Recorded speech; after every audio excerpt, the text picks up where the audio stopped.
नमस्कार प्रेक्षकांनो, घरोघरी मातीच्या चुली या मालिकेच्या पुढील भागात आपण पाहणार आहोत. अवंतिकाला ऐश्वर्या आणि सारंगचा प्लॅन कळालेला असतो आणि त्यांचा हाच प्लॅन तोंडावर पडण्यासाठी अवंतिका हे सगळे एका कागदावर लिहून तो कागद जानकीच्या पायासमोर फेकते.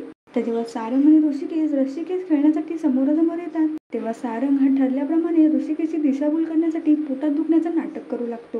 आता जेव्हा ऋषिकेश सारंगच्या काळजीने रस्सी सोडून सारंगजवळ जात असतो त्याच वेळेला जानकीला अवंतिकाने फेकलेली चिठ्ठी दिसते आणि जानकीने ती चिठ्ठी वाचल्यावर तिला सारंग आणि ऐश्वर्याचा सगळा प्लॅन समजलेला असतो. तेव्हा त्या जानकी सारंग जवळ जात असलेल्या ऋषिकेशला ओरडतच बोलू लागते. ऋषिकेश जेव्हा ओवीला शाळेत जायचं नसतो तेव्हा ती काय करते, पोटात दुखण्याचं नाटक करते. जानकीचं असं बोलणं ऐकून ऋषिकेशला लगेचच सारंगचं सगळं कारस्थान लक्षात येतं आणि आता तो रागानेच रस्सी जोरात ओढून सारंगने आपल्या पायाजवळ आणतो. तर प्रेक्षकांनो, अशाच मालिकांच्या अपडेट सर्वात आधी पाहण्यासाठी आपल्या चॅनलला सबस्क्राईब नक्की करा आणि जर काही व्हिडिओ तुम्हाला आवडली असेल तर व्हिडिओला लाईक नक्की करा. शेवटपर्यंत पाहण्यासाठी धन्यवाद.